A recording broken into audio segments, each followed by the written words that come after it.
तो बैक्टीरिया से होने वाली डिजीज को हम लोग एक ट्रिक के थ्रू याद रख सकते हैं। कौन सा ट्रिक के थ्रू याद रख सकते हैं? तो देखिए, दीदी पीटी प्लेट को टीवी, दीदी पीटी प्लेट को टीवी। ओके, घर में यदि आपकी बड़ी बहन होगी, मतलब दीदी होगी, तो दीदी बहुत पीटती है बेवजह। अच्छे काम करिए तो भी पीटती है, बुरे काम करिए तो भी पीटती है। तो इसलिए हम लोग को याद रखना है दीदी पीटी। ओके, दीदी पीटी, उसके बाद आगे है प्लेट को टीवी। यदि इसको हम लोग याद रखते हैं तो सारे डिजीज, जितना भी बैक्टीरिया के थ्रू होने वाला डिजीज है, इस ट्रिक में सारे कवर्ड हो जा रहा है। ओके, चलिए हम लोग देखते हैं इसका पूरे क्या है। जैसे देखिए, डी, डी से होता है डायरिया, डायरिया, या फिर डायरिया को ही हम लोग बोलते हैं डिसेंट्री। मतलब डी से डायरिया, डी से डिप्थेरिया, पी से पर्ट्यूसिस और निमोनिया, टी से टाइफाइड।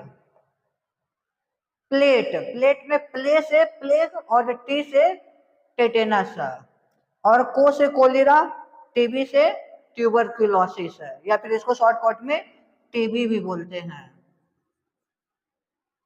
ओके, और टीबी में लास्ट में देखिए बी लगा हुआ है, बी फॉर बैक्टीरिया।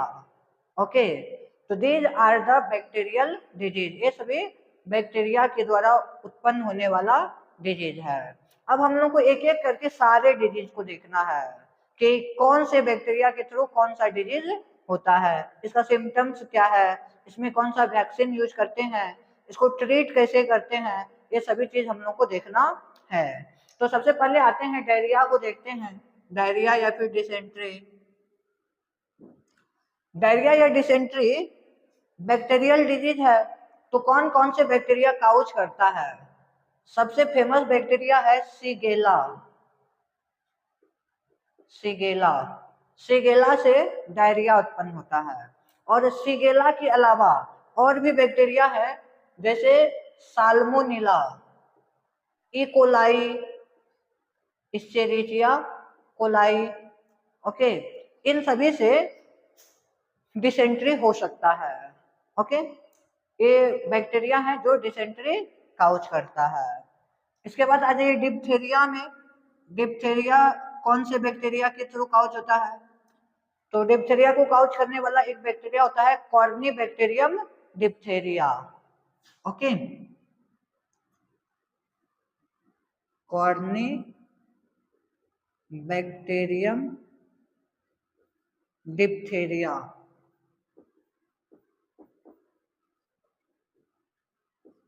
इसका नाम में ही डिप्थेरिया लगा हुआ है, तो इस बैक्टीरिया को आप याद रख सकते हैं। इसका नाम में ही डिप्थेरिया है, diphtheria caused bye Corynebacterium diphtheria. इसके बाद आ जाइए पर्ट्यूसिस या फिर व्होपिंग कफ, ये बार्डीटोला पर्ट्यूसिस के थ्रू उत्पन्न होता है।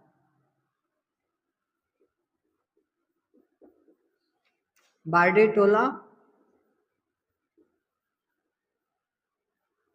पर्ट्यूसिस, इसके नाम में भी लास्ट में पर्ट्यूसिस लगा हुआ है, तो इजीली हम लोग याद रख सकते हैं कि बार्डीटोला पर्ट्यूसिस पर्ट्यूसिस को काउच करता है। ओके, निमोनिया, निमोनिया दो बैक्टीरिया के थ्रू काउच होता है। ओके, एक तो हमारा स्ट्रेप्टोकोकस निमोनिया है, स्ट्रेप्टोकोकस कोकस निमोनिया। स्ट्रेप्टोकोकस, हम लोग कोकस पढ़ चुके हैं, बैक्टीरिया दो तरह का। एक बैक्टीरिया को भी याद रखने का ट्रिक है, रब साइंस, रब को साइंस से जोड़ दीजिए। रब और साइंस में क्या होता है? रब, आर फोर क्या हो गया? Rod shape bacteria. ओके, और B for bacillus, rod shape bacteria को बेसिलस बोला जाता है। और साइंस, एस से स्फेरिकल शेप्ड बैक्टीरिया को कोकस बोला जाता है। ओके, और कोकस भी डिफरेंट टाइप्स के होते हैं, monococcus, diplococcus, Streptococcus, staphylococcus. Okay, तो यहाँ पे स्ट्रेप्टोकोकस निमोनिया पार्टिकुलर बैक्टीरिया होता है विच काउज निमोनिया। ओके, और कहीं कहीं आपको देखने को मिल जाएगा डिप्लोकोकस, तो दोनों काउज करता है, streptococcus as well as diplococcus. और इसके अलावा हीमोफिलस इन्फ्लुएंजा होता है, that also cause pneumonia. Okay, तो हीमोफिलस इन्फ्लुएंजा भी निमोनिया को काउज करता है। तो दोनों हो गया आपको निमोनिया काउज करने वाला। ओके, चलिए अब हम लोग बात करते हैं टाइफाइड की। टाइफाइड किसके द्वारा उत्पन्न होता है? तो टाइफाइड होता है साल्मोनेला टाइफाई के द्वारा। टाइफाइड किसके द्वारा होता है? Salmonella typhi. Okay, salmonella typhi bacteria होते हैं जो टाइफाइड उत्पन्न करता है। टाइफाइड में फीवर होता है। प्लेग, प्लेग किसके द्वारा उत्पन्न होता है? तो ये भी बैक्टीरिया के द्वारा उत्पन्न होता है, yersinia, yersinia pestis. Yersinia pestis एक बैक्टीरिया होता है जो प्लेग उत्पन्न करता है। ओके, और फिर टेटेनस। टेटेनस कौन से बैक्टीरिया के थ्रू उत्पन्न होता है? टेटेनस उत्पन्न होता है क्लोस्ट्रीडियम टेटेनी के थ्रू। क्लोस्ट्रीडियम टेटेनी, क्लोस्ट्रीडियम टेटेनी बैक्टीरिया होते हैं जो टेटेनस को उत्पन्न करता है। और कोलेरा, कोलेरा जो है विब्रियो कोलेरा के थ्रू उत्पन्न होता है, विब्रियो कोलेरा। विब्रियो बैक्टीरिया हम लोग जानते हैं, विब्रियो बैक्टीरिया क्या होता है? Comma shaped bacteria. Comma shaped bacteria को विब्रियो बैक्टीरिया बोला जाता है ना। जैसे रॉड सेप्ड को हम लोग बोलते हैं बेसिलस, स्फेरिकल सेप्ड को कोकस, उसी तरह कोमा सेप्ड बैक्टीरिया को बोला जाता है विब्रियो। तो विब्रियो में ही एक होता है खास तरह का कोलेरा, तो विब्रियो कोलेरा कोलेरा उत्पन्न करता है। तो इसका नाम और बैक्टीरिया का नाम दोनों सेम ही है। ओके, तो vibrio cholera cause cholera disease. Okay, and last one is tuberculosis. Tuberculosis किसके द्वारा उत्पन्न होता है? तो ये होता है mycobacterium, mycobacterium tuberculin. Mycobacterium tuberculin एक बैक्टीरिया होता है जो ट्यूबरक्यूलोसिस काउज करता है, ट्यूबरक्यूलोसिस उत्पन्न करता है। ओके, तो ये सभी बैक्टीरिया है जो कि कुछ डिजीज उत्पन्न करता है। इसका नाम हम लोग को याद रखना पड़ेगा, ठीक ना। तो एक बार मैं रिपीट कर देता हूँ, सुन लीजिए। डायरिया, डायरिया डिफरेंट बैक्टीरिया के थ्रू काउज हो सकता है। शिगेला हो सकता है, साल्मोनेला हो सकता है, इकोलाई हो सकता है। ओके, ये सभी बैक्टीरिया के थ्रू डायरिया या फिर डिसेंट्री उत्पन्न हो सकता है। सेकेंड देखिए, सेकेंड है डिप्थेरिया। डिप्थेरिया कॉर्नीबैक्टीरियम डिप्थेरिया के थ्रू उत्पन्न होता है। थर्ड, थर्ड में है पर्ट्यूसिस या फिर हुपिंग कफ। पर्ट्यूसिस या हुपिंग कफ बार्डिटोला पर्ट्यूसिस के द्वारा उत्पन्न होता है। निमोनिया, निमोनिया स्ट्रेप्टोकोकस निमोनिया के थ्रू उत्पन्न होता है। टाइफाइड साल्मोनेला टाइफाई के through. Plague Yersinia pestis, tetanus Clostridium tetani, cholera Vibrio cholera, और ट्यूबरकुलोसिस माइकोबैक्टीरियम ट्यूबरकुलोसिस। ओके, अब देखिए, अब हम लोग एक एक करके सबका सिम्टम्स देखेंगे, क्या ट्रीटमेंट होता है, क्या इसका प्रिवेंशन है, ये देखेंगे। ओके, डायरिया या फिर डिसेंट्री बैक्टीरिया के थ्रू उत्पन्न होता है और वेरियस बैक्टीरिया के थ्रू उत्पन्न हो सकता है। शिगेला के थ्रू हो सकता है, साल्मोनेला के थ्रू हो सकता है, इकोलाई के थ्रू हो सकता है। और एक चीज देखिए, जनरली ना जो डिसेंट्री होता है बेसिलरी डिसेंट्री होता है। Bacillary dysentery means bacillus bacteria के थ्रू होता है। बेसिलस बैक्टीरिया मीन्स रॉड से बैक्टीरिया के थ्रू जनरली डिसेंट्री ज्यादा होता है।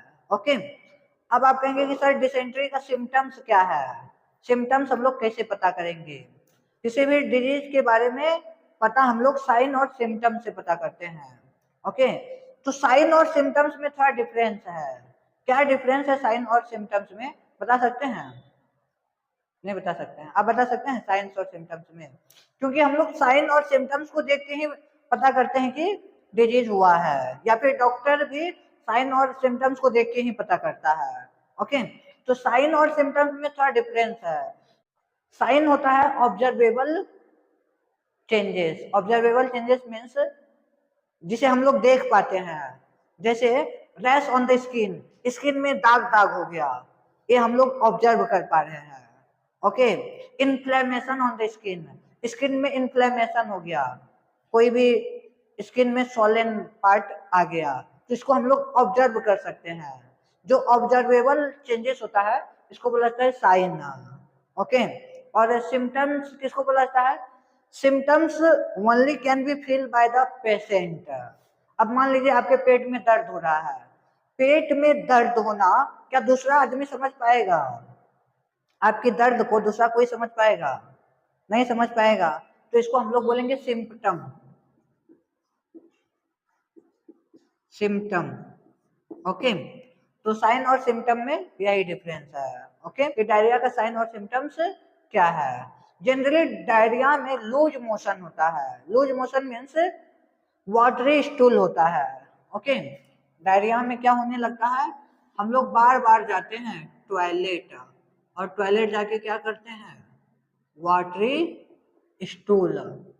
ओके, और वाटरी स्टूल के अलावा इसमें वॉमिटिंग भी होता है। वाटरी स्टूल, वॉमिटिंग और स्टोमक पेन भी होता है, पेट में दर्द भी होने लगता है। तो these are the symptoms of dysentery और डायरिया। ओके, तो डायरिया में बहुत ज्यादा वाटर लॉस हो जाता है, डिहाइड्रेशन हो जाता है। तो डिहाइड्रेशन को कम करने के लिए हम लोग ORS लेते हैं। ORS, ORS मतलब हुआ oral rehydration solution. Oral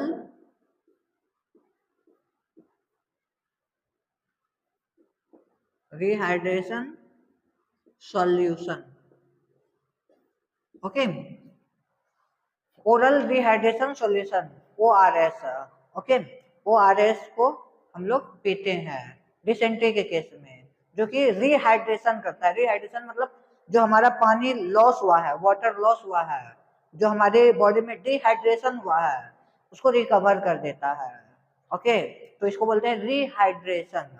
okay, और ये सॉल्यूशन होता है और माउथ के थ्रू पीते हैं, तो इसलिए इसको बोलेंगे ओरल रिहाइड्रेशन सॉल्यूशन। ओके, तो ओरल रिहाइड्रेशन सॉल्यूशन लिया जाता है डिसेंट्री में।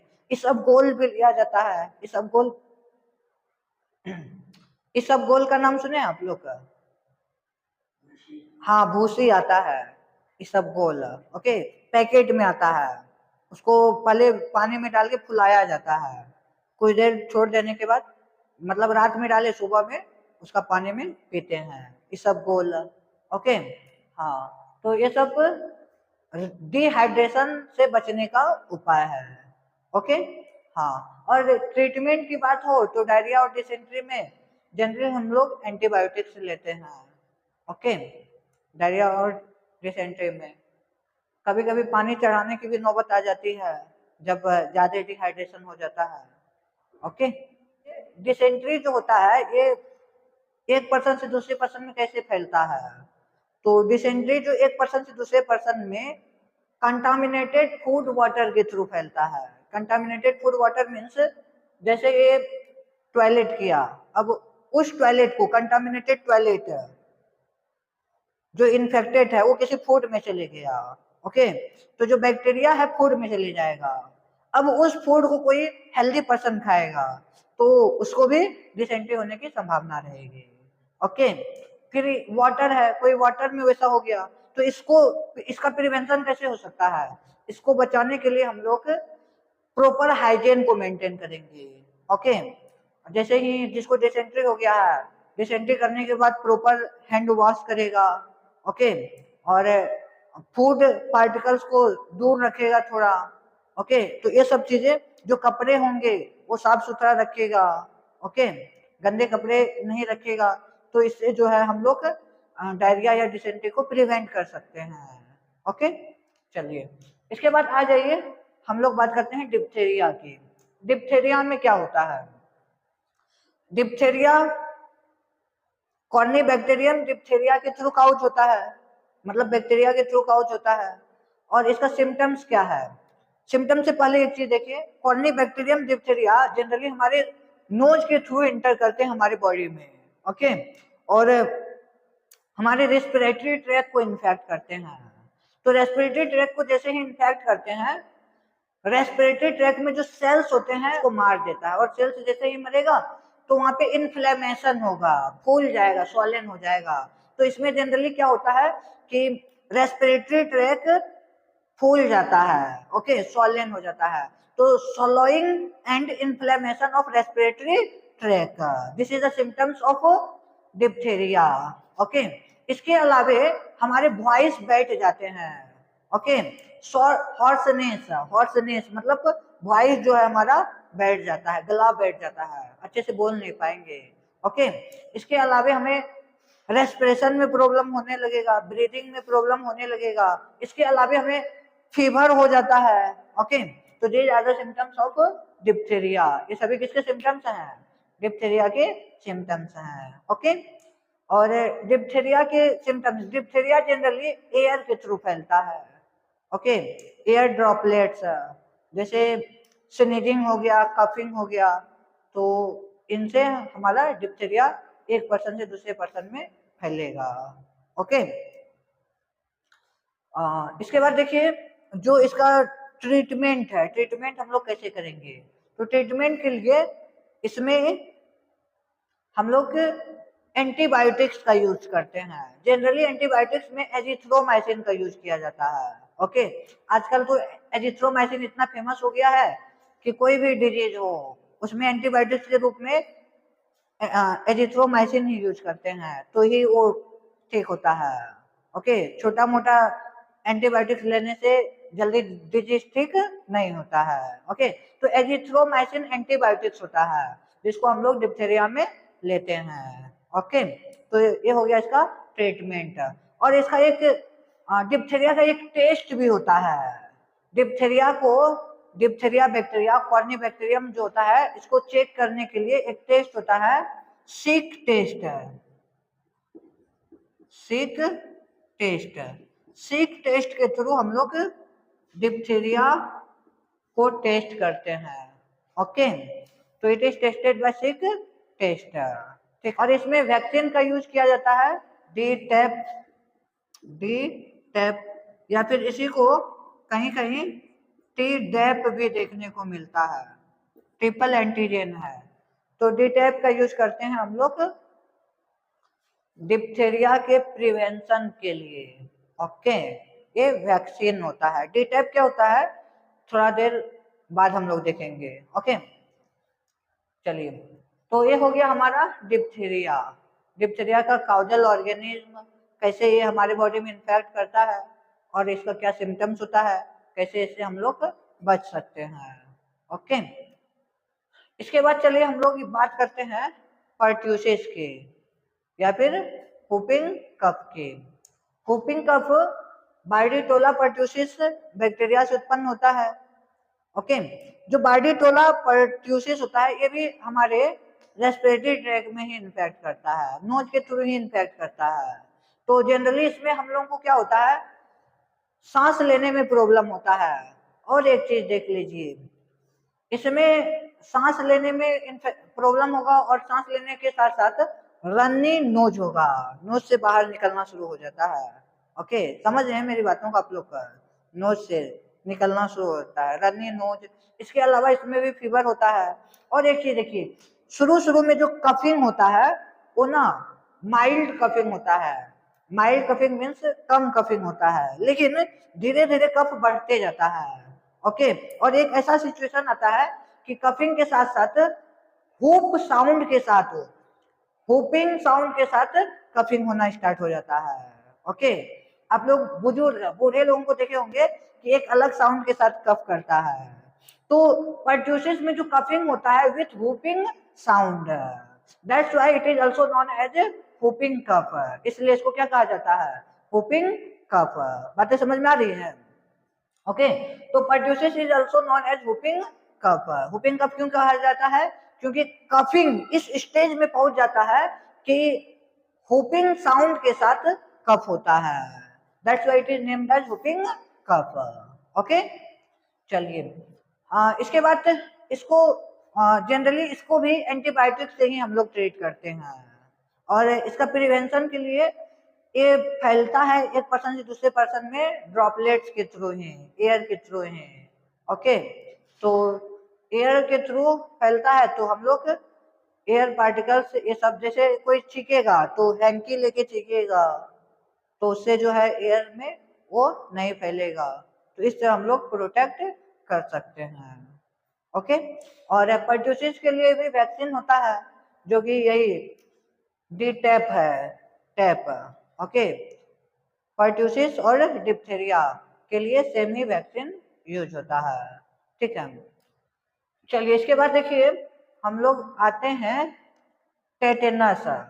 टेटेनस में आ जाते हैं, उसके बाद फिर ये सारे बैक्टीरिया को देखेंगे। ओके, क्योंकि अभी ना डिप्थेरिया, पर्टूसिस और टेटेनस में रिलेशनशिप को देखना है, तीनों के लिए एक ही वैक्सीन यूज होता है, तो इसलिए पहले टेटेनस को हम लोग देख लेते हैं। टेटेनस भी एक बैक्टीरियल डिजीज है जो क्लोस्ट्रीडियम टेटेनी के थ्रू उत्पन्न होता है। कौन सा बैक्टीरिया के थ्रू उत्पन्न होता है? क्लोस्ट्रीडियम टेटेनी। क्लोस्ट्रीडियम टेटेनी क्या करता है? क्लोस्ट्रीडियम टेटेनी हमारे ब्लड में जाते हैं। तो क्लोस्ट्रीडियम टेटेनी हमारे ब्लड में कैसे जाता है?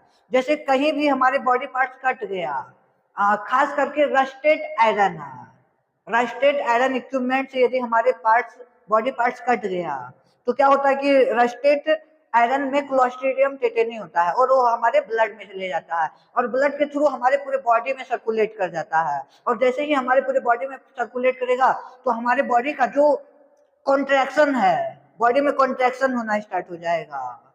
ओके, मतलब हमारे मसल्स का जो कंट्रोल है वो खो देगा मसल्स। ओके, और मेनली जो है इसमें जॉ और नेक में कॉन्ट्रैक्शन होना स्टार्ट होता है।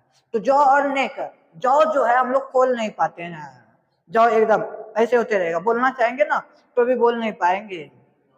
हाँ, तो इसलिए इसको ना टेटेनस को जॉ लॉक जॉ डिजीज भी बोला जाता है। Tetanus is also known as lock jaw disease, lock jaw. Okay, इसके अलावे अलग इसको हम लोग बोलते हैं lock jaw disease. Lock jaw disease क्यों बोलते हैं? क्योंकि हमारा जॉ लॉक हो जाता है, बोल नहीं पाएंगे, पावरफुल कॉन्ट्रैक्शन होता है। ओके, टेटेनस, ठीक है। एक्चुअली टेटेनस क्या करता है कि ब्लड में ना वाटर सोल्यूबल टॉक्सिन प्रोड्यूस करता है, और वाटर सोल्यूबल टॉक्सिन प्रोड्यूस होने की वजह से जो हमारा बॉडी के अंदर कंट्रोल है, मसल्स के अंदर कंट्रोल है, वो खत्म हो जाता है। तो इससे क्या होता है, पूरे बॉडी मसल्स जो है स्पैजम होता है, बॉडी मसल्स, फेशियल मसल्स में स्पैजम होगा। स्पैजम मीन्स ऐठना आता है, ऐठन समझते हैं आप लोग का? स्पैजम समझते हैं आप लोग का? ऐठने लगता है, कभी कभी होता है ना, हाथ एकदम ऐठ रहा है, काम नहीं कर रहा है, बॉडी मसल्स ऐसे ऐठते हैं, ठीक ना, तो ऐठन होने लगता है, स्पैजम, बॉडी मसल्स में स्पैजम होने लगता है टेटेनस में। तो these are the symptoms of tetanus, ये टेटेनस का सिम्टम्स है। ओके, टेटेनस को रोकने के लिए प्रिवेंशन कैसे करें? तो इसके लिए एक हम लोग इंजेक्शन लेते हैं, anti toxoid injection. Okay, anti tetanus toxoid injection. Tetanus के अगेंस्ट जो इंजेक्शन होता है उसको बोला जाता है एंटी टिटेनस टॉक्सोइड इंजेक्शन लेते हैं, जो कि इंजेक्शन लेने से टेटेनस होने की संभावना कम रहता है। तो जैसे ही कटता है, खास करके आयरन इक्विपमेंट से कटता है, वो भी रस्टेड आयरन इक्विपमेंट से, तो हमारे मम्मी पापा बोलते हैं कि जल्दी से जाओ टेटेनस का इंजेक्शन ले लो। आप लोग सुने होंगे ऐसा, जब भी कटता है तो टेटेनस का इंजेक्शन इसीलिए लिया जाता है ताकि टेटेनस ना हो। ओके, और इसमें भी एंटीबायोटिक्स का यूज किया जाता है। एंटीबायोटिक्स में आपको जैसे एजिथ्रोमाइसिन हो गया, ये सब यूज किया जाता है। ओके, और एक चीज देखिए, टेटेनस, पर्ट्यूसिस और डिप्थीरिया, इन तीनों की प्रिवेंशन के लिए एक वैक्सीन है जिसको बोला जाता है triple antigen. Triple antigen means तीनों का एंटीजन मिला करके एक वैक्सीन तैयार किया गया है। ओके, और इस वैक्सीन का नाम है डी टैप या फिर T dap. Okay, D tap means क्या हो गया, डी से डिप्थीरिया, टी ए से टेटेनस और पी से पर्ट्यूसिस, या फिर यहाँ पे बोल सकते हैं टेटेनस, डिप्थीरिया, पर्ट्यूसिस। तीनों का वैक्सीन, तीनों का एंटीजन एक ही जगह कंबाइन करके वैक्सीन बनाया जाता है और ये वैक्सीन तीनों में यूज होता है। और ये जनरली ना 5 डोजेज में कंप्लीट होता है। ये वैक्सीन जनरली 5 डोजेज में कंप्लीट होता है। कौन कौन सा 5 डोजेज होता है? तो पहले जो है 2 से 4 मंथ में यूज किया जाता है, 2 to 4 मंथ। और फिर दूसरा होता है आपको 4 to 6 month. Okay, 4 to 6 month. फिर होता है 6 to 8 मंथ, और फिर होता है 15 to 18 मंथ, और लास्ट में होता है 4 to 6 ईयर। 4 to 6 ईयर मतलब जो 7 ईयर्स से बिलो चाइल्ड होता है। ओके, मतलब 7 साल से पहले चाइल्ड में डी टैप वैक्सीन दिया जाता है ताकि बच्चे को ये डिजीज ना हो। ओके, जनरली ये बच्चों में होता है ये तीनों डिजीज। ओके, तो इनसे बचने के लिए हम लोग डी टैप वैक्सीन का यूज करते हैं। ओके, हम लोग टाइफाइड की बात करते हैं। टाइफाइड भी बैक्टीरिया के थ्रू काउज होता है। साल्मोनेला टाइफाई एक बैक्टीरिया है जिसके थ्रू टाइफाइड काउज होता है। ओके, ये bacteria generally contaminated food water के थ्रू हमारे बॉडी में इंटर करता है, और कंटामिनेटेड फूड वाटर के थ्रू हमारे ब्लड में चले जाता है। और ब्लड से पहले जैसे हम लोग फूड खाते हैं तो फूड हमारे स्मॉल इंटेस्टाइन में जाता है। ओके, तो साल्मोनेला टाइफाई भी हमारे स्मॉल इंटेस्टाइन में चले जाता है, और स्मॉल इंटेस्टाइन से ब्लड में चले जाता है, और ब्लड के थ्रू बॉडी के डिफरेंट पार्ट्स में चले जाता है। ओके, तो इस तरह से साल्मोनेला टाइफाई हमारी पूरे बॉडी में फैल जाता है, और फैलने के बाद ये हमारे बॉडी में फीवर काउज करता है, और लगभग बहुत high fever, sustain high fever, high fever 39 to 40 degree Celsius. Okay, degree Celsius 39 to 40 degree Celsius तक पहुंच जाता है, इतना हाई फीवर होता है। आप सोचिए नॉर्मल बॉडी टेम्परेचर कितना होता है, 37 डिग्री सेल्सियस। ओके, लेकिन 39 हो जाए, 40 डिग्री सेल्सियस हो जाए, काफी हाई हो गया। ओके, और इसको यदि फ़ारेनहाइट में देखें तो फ़ारेनहाइट में लगभग 103 डिग्री टू 104 डिग्री फ़ारेनहाइट होता है। ओके, मतलब 104 डिग्री फ़ारेनहाइट तक फीवर हो सकता है। ओके, तो सस्टेन हाई फीवर, जब काफी फीवर आता है तो हम समझते हैं कि टाइफाइड हो रहा है। ओके, टाइफाइड में काफी हाई फीवर आ जाता है। इसके अलावे और भी सिम्टम्स हैं टाइफाइड के। क्या सिम्टम्स है? तो कॉन्स्टिपेशन होता है। कॉन्स्टिपेशन मीन्स जो टॉयलेट आप जाएंगे तो टॉयलेट अच्छा से नहीं होगा, मतलब पेट अच्छा से साफ नहीं होगा। कॉन्स्टिपेशन भी होता है, स्टोमक पेन भी होने लगता है। ओके, स्टोमक में दर्द होना स्टार्ट हो जाता है, स्टोमक पेन। इसके अलावे जो बैक्टीरिया होता है कभी कभी क्या करता है कि हमारे स्मॉल इंटेस्टाइन में पोर्स काउज कर देता है, इंटेस्टिनल परफोरेशन। ओके, तो टाइफाइड को प्रिवेंट करने के लिए टीएवी वैक्सीन यूज किया जाता है। TAV vaccine means typhoid paratyphoid A and B vaccine. Okay, typhoid actually इसका नाम कैसे पड़ा टाइफाइड? तो एक कुक थी, उसका नाम था Mary Mallon. Mary Mallon, okay. और मैरी मेलोन का ही निक नेम था टाइफाइड, टाइफाइड मैरी।